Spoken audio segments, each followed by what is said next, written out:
자, 여러분, 면접에서 가장 중요한 게 뭘까요? 스펙? 말 잘하는 거? 이런 것들 생각하실 텐데, 물론 다 중요합니다. 하지만 오늘은 조금 그것보다는 본질적인 얘기를 해볼까 해요. 자, 여러분, 면접이라는 게 뭔가요? 우리가 간단하게 얘기해보면, 정해진 시간 안에 나라는 사람이 얼마나 도움이 되는 사람인지 면접관들을 대상으로 설득하는 과정, 이렇게 얘기할 수 있을 것 같습니다. 다시 얘기하면, 면접은 설득이에요. 그리고 아주 오래전부터 이 설득이라는 것의 본질을 체계적으로 분석하고 교육했던 그런 사람들이 있어요. 과거에 고대 그리스에 소피스트라는 사람들이 있었는데요. 이분들은 정치가라든지 변호사, 연설가들을 대상으로 사람들을 설득하는 기술을 가르쳤다고 합니다. 지금으로 치면 스피칭 코치라든지 커뮤니케이션 전문가 이런 분들이겠죠. 그리고 이 소피스트들의 기술을 아주 체계적으로 이 수사학이라는 이름으로 정리한 분이 있으신데, 이분이 바로 여러분들도 한 번쯤은 들어보셨을 아리스토텔레스라는 분입니다. 이 아리스토텔레스는요, 사람이 다른 사람을 설득할 때 세 가지 요소가 반드시 필요하다고 얘기를 했습니다.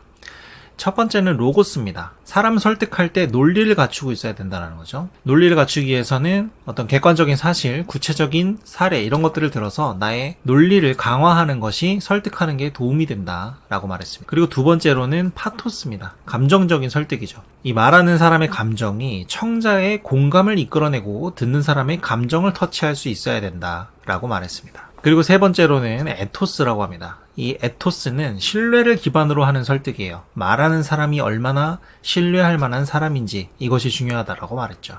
예를 들면 그런 겁니다. 제가 여러분들한테 항상 얘기할 때 제 얘기를 하지 않습니까? 제가 10년 정도 지금 영업을 하고 있고 많은 고객들을 만나봤고 1등도 해본 적이 있고 이런 경험들, 그리고 저의 태도가 여러분들한테 말을 할 때 자연스럽게 신뢰감을 심어줄 수 있다는 것이죠. 그래서 이 로고스, 파토스, 에토스 이 세 가지가 아주 독립적이면서 동시에 작용을 한다라고 합니다. 그리고 아리스토텔레스는 이 중에서 에토스, 말하는 사람이 얼마나 신뢰를 줄 수 있느냐라는 것이 설득의 핵심이라고 말하고 있습니다. 자, 그럼 왜 에토스가 핵심이냐? 우리가 말을 할 때 논리가 조금 부족하고 감정 전달이 부족하다고 하더라도요, 이 말을 전하는 사람, 이 메신저가 굉장히 신뢰할 만한 사람이라면 설득이 성립이 될 수가 있습니다. 하지만 반대로 논리와 감정이 아무리 뛰어나더라도 이 말하는 사람 자체에 대한 신뢰도를 의심하게 된다면 설득이 이루어지는 것이 쉽지 않다라는 것이죠. 그만큼 에토스라는 것은 이 설득을 함에 있어서 마침표를 찍을 수 있는 설득의 완성이라고 할 수 있다는 것이죠.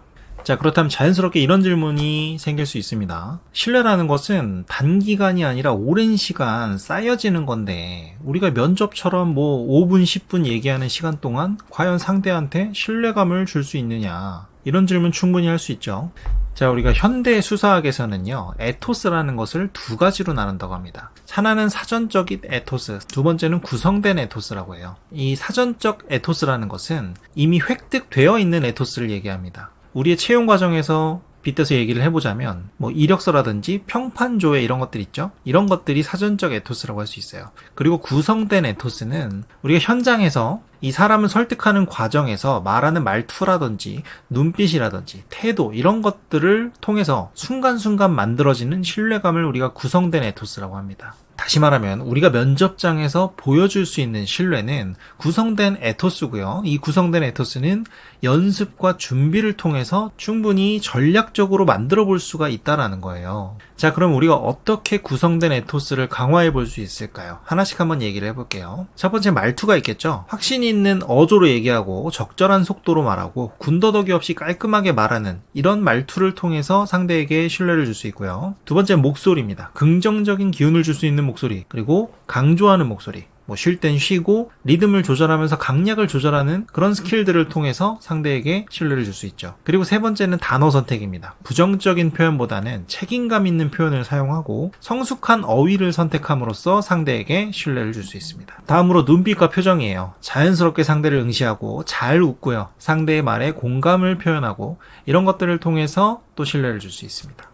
마지막으로 자세와 태도인데요. 바르게 자세하는 것, 그리고 내가 말할 땐 당당하게 말을 하고요. 들을 때는 상대의 말에 집중하고 경청하는 인상을 주는 것, 이런 것들이 신뢰를 줄 수 있다는 것이죠. 다시 말하면 우리의 에토스를 충분히 효과적으로 설계가 가능하다라는 겁니다. 자, 우리가 면접이라는 것이 단순하게 질문하는 것에 답하는 자리가 아닙니다. 면접관들의 마음을 움직여서 그들을 설득해내야 하는 무대예요. 그리고 그 설득의 핵심은 오늘 말씀드렸던 신뢰, 다시 말해서 에토스입니다. 이 신뢰는 태도에서 나오고요. 말투에서 나올 수도 있고 눈빛에서 나올 수도 있어요. 물론 이런 것들이 어느 정도 타고나는 개인의 성향에 따라서 영향을 받을 수는 있겠지만 아까도 말씀드렸듯이 우리가 철저하게 준비하고 연습하는 것들을 통해서 충분하게 만들어낼 수 있는 역량이기도 하다는 얘기예요. 그렇기 때문에 오늘부터 여러분들도 본인이 말하는 방식, 본인의 말투, 나의 눈빛은 어떤지, 내가 면접 볼 때 자세는 어떤지